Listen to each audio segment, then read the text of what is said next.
You're listening to the podcast Cults and Kaiju.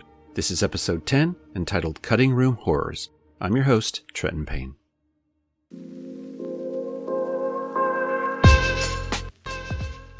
This week we're talking again to the director we're calling Isamu, for anonymity's sake, and he did in fact find a piece of the old edited trailer on film, and he digitized it for us, all 35 glorious seconds of it. I've seen it myself, and we're going to post a link to it so you can take a look for yourselves. Thanks for speaking with us again. I've seen the footage now, and wow, it's out there. It really is.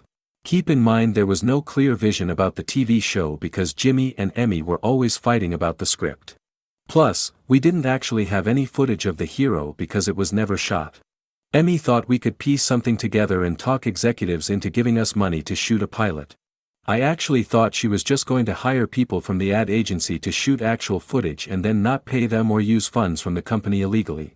There's a photo we saw of the costume, but from what I've been told, they never shot anything? They would have needed me for that, because nobody but me knew how to use the equipment. I refused when I realized it was all just a pipe dream. So the music is great for the trailer. The opening font is really cool too. I stabilized it digitally before I sent it to you. The original version wobbled around too much because of the crummy projector equipment it was recorded onto, but I didn't alter anything else. Working with low-tech equipment back then, I just wonder how we had the patience. I had to use a blade to cut out the lettering and film it. I think Shingo did the original sketch for the title. So you knew Shingo? Everybody knew Shingo. He was like the court jester of that group. But he was really talented, especially at drawing. And the person that did the soundtrack? Some kid straight out of college that couldn't really sing and just put his voice in there for a temporary placeholder. And how did you get the footage? It looks like there's space monsters, futuristic cars. Imi stole all of that footage from the ad agency's clients. I had my concerns about that, plus they were constantly arguing.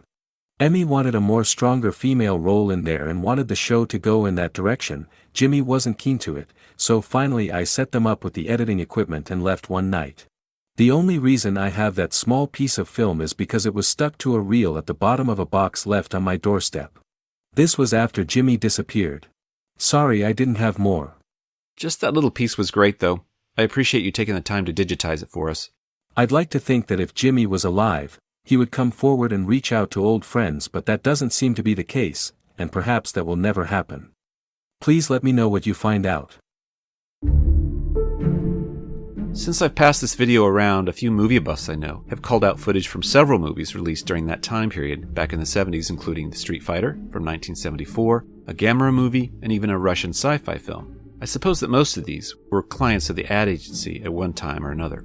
It sucks that we don't have actual footage of Rogue Fighter X, and I'm just going to assume that any kaiju monsters in that reel weren't shot for it specifically. This pipe dream of a hero that Jimmy and Imi had really almost took shape. Perhaps if they'd gone through the proper channels or worked on honest funding, they could have gotten it off the ground. I think the addition of drugs into the mix bogged everyone down. I mean, sure, it may have spurred some interesting ideas, but their lives just seemed like one big tornado of day jobs, then sneaking around, breaking into places on the weekend, and then having drug-fueled parties in the woods, all the while building some strange cult. Plus, if Jimmy really did suffer from schizophrenia and didn't have the proper meds or treatment, I can't imagine what a fog he must have been in.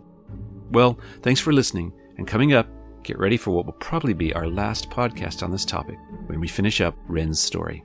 Next time on Cults and Kaiju.